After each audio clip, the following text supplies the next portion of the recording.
Bureau report Bhavnagar Dinesh Kumar P Babariya घेटी।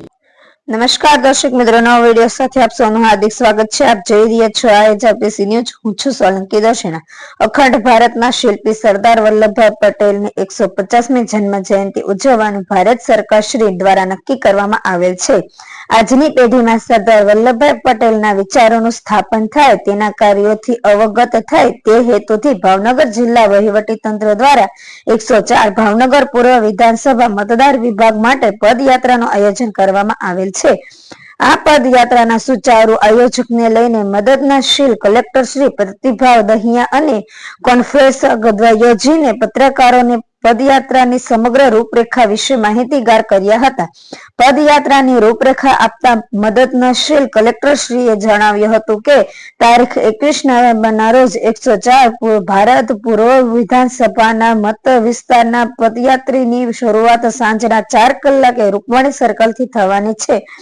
ત્યારબાદ Sardarnagar circle, Shivaji circle, મોખડકાચ circle, Ghogha circle, Ambawadi Mahila college, Deepak Chowk, Bordi gate, Geeta Chowk, Don Chowk થઈને સરદાર સ્મૃતિ કેન્સર સર્કલ ખાતે પદયાત્રાનું સ્થાપન કરવામાં આવશે.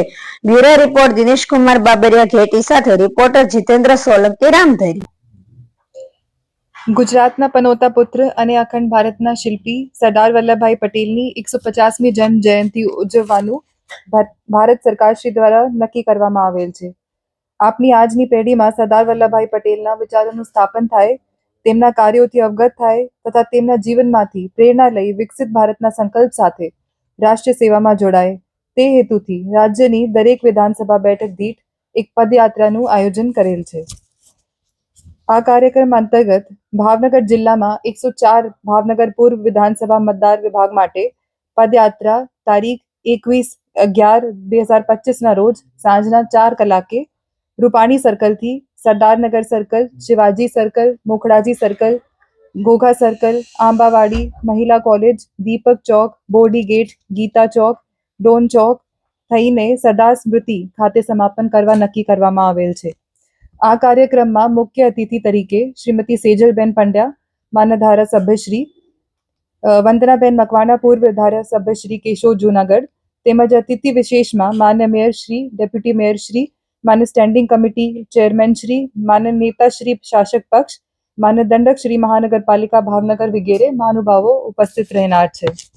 આ પદયાત્રાના રૂટ પર 1 થી 1.5 કિલોમીટરના અંતરે સાંસ્કૃતિક કાર્યક્રમ તથા રિફ્રેશમેન્ટ, જો કે શિવાજી સર્કલ, ઘોઘા સર્કલ, મહિલા કોલેજ અને ગીતા ચોક ખાતે વ્યવસ્થા રાખવામાં આવેલ છે.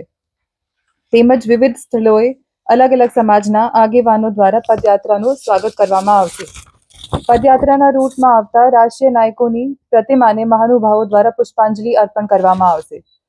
104 ભાવનગર પૂર્વ વિધાનસભા મતદાર વિભાગની પદયાત્રામાં ભારતના ભાવનગર શહેરના નાગરિકો, કોલેજના વિદ્યાર્થીઓ, NCC, NSS, my Bharat volunteers, સહકારી સંસ્થાઓ, વિવિધ રાજકીય પક્ષો, સામાજિક સંસ્થાઓ, આગેવાનો, રમતવીરો સહિત અંદાજિત 2500 થી 3000 પદયાત્રીઓ જોડનાર છે.